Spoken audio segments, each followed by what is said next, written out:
Hello प्यारे बच्चों, आप सभी को जय जय सिया राम। स्वागत है मेरे सारे प्यारे बच्चों। आज के सेशन में हम लोग जानेंगे आखिर नेवी एसएसआर का सपना कैसे होगा पूरा। इंग्लिश लैंग्वेज 25 क्वेश्चन, पर क्वेश्चन 1 नंबर। आखिर कैसे इस सपने को साकार करने में सहायक होगी अंग्रेजी भाषा, और कैसे अंग्रेजी भाषा को करें स्कोरिंग सब्जेक्ट। आखिर क्या बनाए इसकी स्ट्रेटजी, उन सब पे चर्चा बच्चे आज करेंगे। पहली बात तो मेरे सारे बच्चों का स्वागत, सभी को जय सिया राम। तो बच्चे सबसे पहले चर्चा करते हैं कि इस एसएसआर के सपने को साकार करने के लिए आखिर किन किन चीजों से हमको सामना करना पड़ेगा। बच्चे बहुत सिंपल तरीका है, मैथमेटिक्स, इंग्लिश लैंग्वेज, साइंस और जीके, चारों सब्जेक्ट्स के 25-25 क्वेश्चंस आपके आएंगे। आप सबको बच्चे पता है कि पर क्वेश्चन 1 मार्क्स का होगा। 100 क्वेश्चंस कुल आपके होंगे। 1 घंटे में आपको 100 क्वेश्चन करना है। और सबसे बड़ी बात जो है, वो जो डरने की बात वो है कि 0.25 की बच्चे माइनस मार्किंग भी है, और इस चीज को थोड़ा सा ध्यान रखना है कि अटेम्प्ट्स हमारे रॉन्ग नहीं होने चाहिए। फिलहाल अभी हमने जाना कि भाई 100 क्वेश्चन आपके होंगे, इसमें से 25 क्वेश्चन अंग्रेजी भाषा के होंगे, और 25 क्वेश्चन अगर 25 अंक के आने वाले बच्चे, तो कहीं ना कहीं ये बहुत निर्णायक साबित होने वाले हैं। क्योंकि 25 क्वेश्चन में हमारा लक्ष्य होगा कि 22-23 अंक लेके आया जाए, क्योंकि कट ऑफ जो जाएगी, जितना ज्यादा स्कोर रहेगा हमारा इंग्लिश में, उतना ज्यादा हमारे इस सपने को साकार करने में बिल्कुल हेल्पफुल होना इंग्लिश। तो कैसे करेंगे इंग्लिश में जो है 25 क्वेश्चन में हम 22-23 क्वेश्चन, 25 क्वेश्चन अटेम्प्ट कर पाए, 22-23 सही कर पाए, उसमें क्या कैसे क्या स्ट्रेटजी रहेगी, तो जानेंगे। पहले इंग्लिश लैंग्वेज का सिलेबस क्या होगा, फिर इसके अकॉर्डिंग चर्चा करते हैं। क्योंकि देखो, किसी दुश्मन को अगर आपको हराना है बच्चे ना, तो पहले दुश्मन की हर चीज पे निगाह रखनी होगी, हर चीज पता करना होगा। दुश्मन के पास हथियार कितने हैं, दुश्मन का हमला किस तरीके से कहां से कैसे हो सकता है, तो वो इंग्लिश लैंग्वेज दुश्मन से कम थोड़ी ना है बच्चे, हमें इसको यार कहने की हराना है। तो देखो बच्चा, हम बात करते हैं आपके सिलेबस की। देखो सिलेबस से अगर बच्चे में बात करेंगे, तो सबसे पहले तो ये जो टॉपिक्स आपके हैं ना, इन्हीं पे चर्चा करनी है, इन्हीं को पढ़ना है। और सर इतने टॉपिक्स कैसे पढ़ेंगे सर, ये नंबर में बहुत दिखाई पड़ रहे हैं बच्चे, बट है बहुत इजी। कैसे इनको इजी करेंगे उनकी भी चर्चा करेंगे, लेकिन पहले समझ लो कि इन सब चीजों में क्या है कॉमन सी बात। सबसे पहले तो मैं बात करता हूं एंटोनिम की और सिनोनिम की। एंटोनिम सिनोनिम के 2 क्वेश्चंस हर बच्चे एग्जाम में आते हैं, इन्हें कभी कोई छोड़ सकता नहीं है। आपके 25 क्वेश्चंस में से एक या दो क्वेश्चन आपके दोनों से पूछे जाएंगे। एक सिनोनिम, एक एंटोनिम में भी शायद ये दो भी आ सकते हैं, बट एक तो कंफर्म कहीं गए नहीं है ये। ठीक है बच्चा। एक आपका पैसेज होगा, कॉम्प्रिहेंशन। पैसेज अगर कई बार अगर नहीं आया है तो ऐसे बच्चे आएगा नहीं। पैसेज एक ऐसा क्वेश्चन है जो शायद मतलब जरूर पूछा, क्योंकि इसके थ्रू जानना चाहता है कि आपकी जो कॉम्प्रिहेंशन एबिलिटी है, जो चीजों को पढ़ के समझने की आपकी जो मतलब ताकत है, वो कितनी ज्यादा है। तो ये क्वेश्चन भी आप कर सकते हैं। और अगर ये पैसेज आया तो एक पैसेज होगा, और वो पैसेज ज्यादातर आपका स्टोरी बेस्ड होगा, किसी कहानी पर आधारित होगा, या फिर मान लो कोई सोशल इश्यूज बेस्ड होगा, और मतलब आसान होगा। और इसके बाद से 5 क्वेश्चंस आप कम से कम 5 क्वेश्चंस में एक क्वेश्चन आपका वोकैब को दे सकता है। और ये बिल्कुल क्लियर है कि पैसेज अगर आपको मिलेगा तो बहुत इजी मिलेगा, उसको ढंग से पढ़ के आप उसका आंसर्स कर लेंगे। ज्यादा पैनिक आपको नहीं होना है पैसेज को लेकर के। और इसके बाद चर्चा करते हैं पंक्चुएशन का। हाँ जी बच्चा, पंक्चुएशन से भी आपके कम से कम एक क्वेश्चन आपके या 2 क्वेश्चन बन जाते हैं, 1 या 2 क्वेश्चन आपके बच्चे इससे आते हैं। और इसके बाद इडियम्स एंड फ्रेजेस से भी एक क्वेश्चन आपको मिल सकता है। इसके बाद बच्चा आपका स्पेलिंग मिस्टेक, हाँ जी ये क्वेश्चन भी आपके आते हैं बच्चे। करेक्टली स्पेल्ड पूछ सकता है, या पूछ सकता है कि इनकरेक्टली स्पेल्ड कौन सा है, या आपको इंस्ट्रक्शन को पढ़ के आंसर करना पड़ेगा। तो ये भी आपके एक ही क्वेश्चन आपके इसके भी आते हैं। और एक्टिव पैसिव और नरेशन, जी हाँ ये बहुत अच्छे टॉपिक है। एक्टिव पैसिव नरेशन से 2 से 3 क्वेश्चन बच्चे आपके बनते हैं नरेशन यानी कि एक्टिव पैसिव से, और 2 से ही 3 क्वेश्चन आपके बन जाते हैं नरेशन से। ये बहुत इजी टॉपिक, बहुत बढ़िया। आप समझो कि 2-3 क्वेश्चन से कम नहीं आते एक्टिव पैसिव और नरेशन को लेकर के। और रीअरेंजमेंट ऑफ सेंटेंसेस यानी कि PQRS, ये भी एक क्वेश्चन, 1 या 2 क्वेश्चन का भी आता है। और ये थोड़ा सा आप इसके लिए पैनिक, क्योंकि ये जो क्वेश्चन आएगा थोड़ा सा ये भी स्टोरी बेस होगा, सोशल बेस होगा। ध्यान से अगर पढ़ेंगे आप तो PQRS ये 4 सेंटेंस आपके होंगे जो सही क्रम में शायद नहीं होते हैं, बस उन्हीं क्रम को आपको पढ़ करके सही करना होता है। PQRS वाला क्वेश्चन, ये भी आपका 1 या 2 क्वेश्चन इसके भी आते हैं।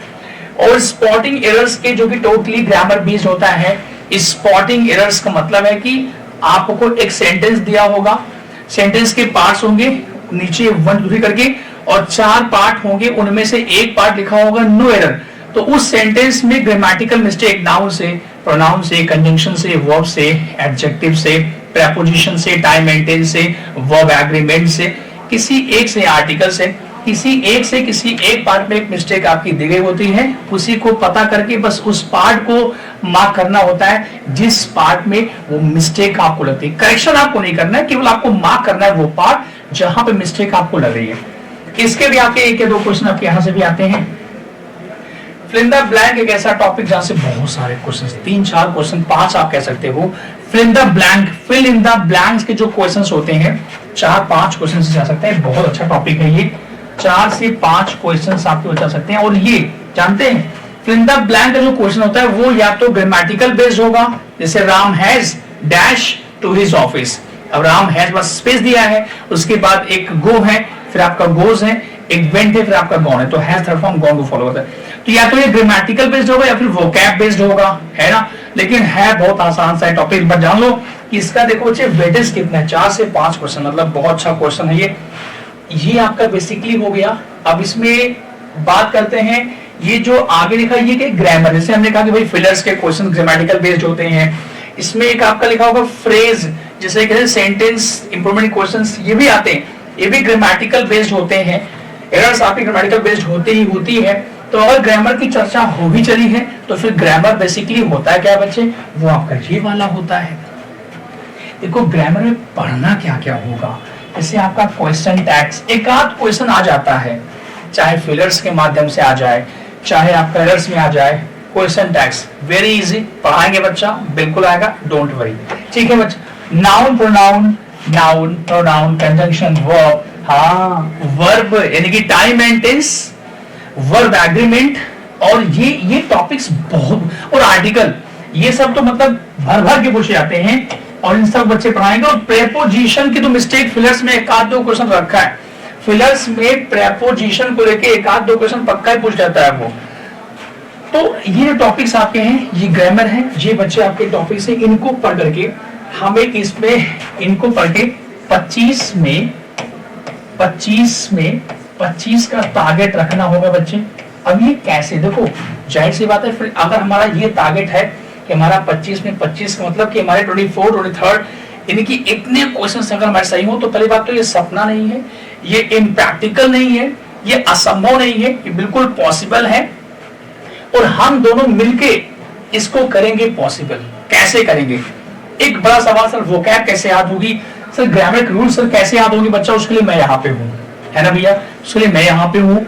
जो मेरा अपना मानना है बच्चे, मैं जो बिलीव करता हूँ बीइंग अ टीचर, सुना बच्चे का आपने कहावत, रसरी आवत जातते सिल पर परत निशान।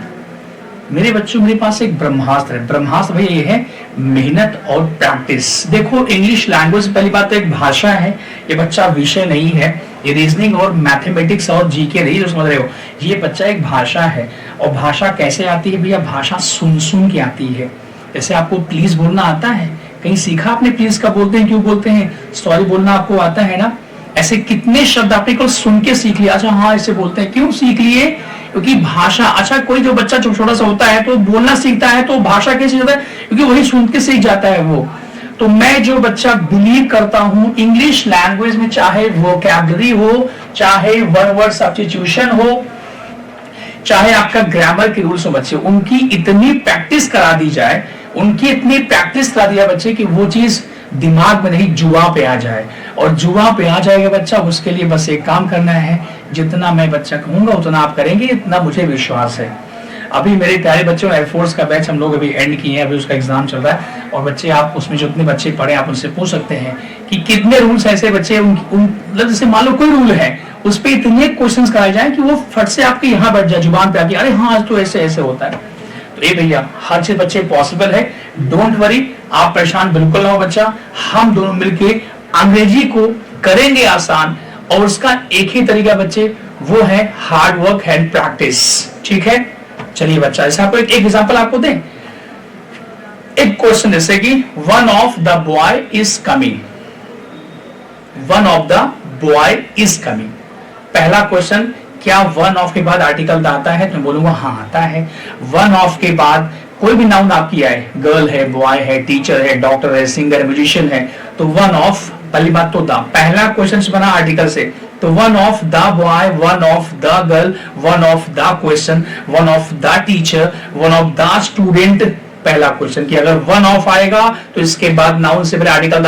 अब एग्जाम में आ जाए कि वन ऑफ वर्कर, तो मिस्टेक क्या है? वन ऑफ दी वर्कर, क्योंकि इस गुरुजी ने कहा है कि वन ऑफ के साथ नाउन से पहले आर्टिकल द आता है। पहला सवाल, अगर यही क्वेश्चन बनता है नाउन को लेकर के, तो वन ऑफ द बॉय, क्या वन ऑफ द बॉय सही है?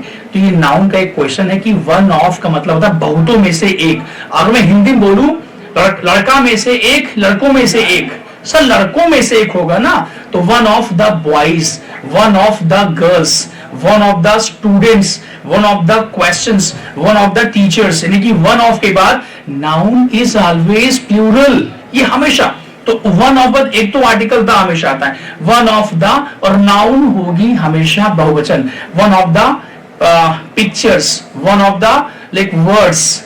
अगला क्वेश्चन, अगर वर्ब की बात कर ले तो वन ऑफ द बॉयज, आगे इज या आर, बॉयज के हिसाब से आगे आर आएगा, लेकिन जो आगे वर्ब आएगी वो बॉयज नहीं आएगी, बॉयज में से एक लिए, one of the boys is going, sir is की आर गोइंग, अगर केवल बॉयज लिखा होगा फिर तो आर आएगा। बॉयज में से एक जा रहा है, जा कौन रहा है? नॉट बॉयज, सिर्फ बॉयज आर गोइंग, बॉयज में से एक, वन ऑफ द बॉयज, तो इसमें अच्छा आर का इज होगा, है प्लस होगा, वर्ब का वास होगा। तीन क्वेश्चंस आप सुनो, वन ऑफ के बाद आर्टिकल नाउन से पहले हमेशा वन ऑफ द, फिर बॉयज, फिर आगे आर का इज। आप सोचो अगर इसी बच्चे भी क्वेश्चंस करवाएं तो कैसे इजी हो जाएगा? बहुत इजी है, सिर्फ बच्चे एक बार लगना पड़ेगा भैया। तो नेवी एसएसआर की बच्चे वैकेंसी बस जब ही आ जाए तो हम क्यों वेट करें उसका कि आए तब तैयारी करेंगे? नहीं, स्टार्ट बच्चे करना है। तो मेरे प्यारे बच्चा, फीस बिल्कुल कम है ना, 599 बच्चे, और इसमें विवेक व्यास ने एक बात बोली है बच्चे, इसमें एमआर और एसएसआर दोनों कोर्स मिलेंगे। मान लो आप तैयारी करें एसएसआर की, कोई आपका भाई आपका दोस्त है वो तैयारी कर रहा है एमआर की बच्चे, तो एक ही में दोनों की तैयारी, दोनों बैच सर आपको दिला रहे हैं बच्चा। इससे आसान और सस्ता कहां मिलेंगे बच्चे? सो बच्चे आशा करता हूं कि हमारे सारे बच्चे एडमिशन लेंगे और आएंगे इस बैच में, और इंग्लिश को करेंगे आसान, और लगाएंगे अपने सपनों के सपनों में एक उड़ान, उसमें एक पंख लगाएंगे, अपने सपनों को साकार करेंगे अंग्रेजी भाषा के माध्यम से। थैंक यू प्यारे बच्चा, जय हिंद जय भारत। आपसे भी कुछ जय प्यारे बच्चा, जल्दी मिलते हैं होली के बाद बच्चे, बैच शुरू करते हैं और इसकी डेमोज स्टार्ट होंगे जस्ट आफ्टर होली, और बच्चे बिल्कुल इस बार एसएसआर को क्वालिफाई करेंगे और कराएंगे आपको अंग्रेजी भाषा। थैंक यू बच्चा, जय हिंद जय भारत।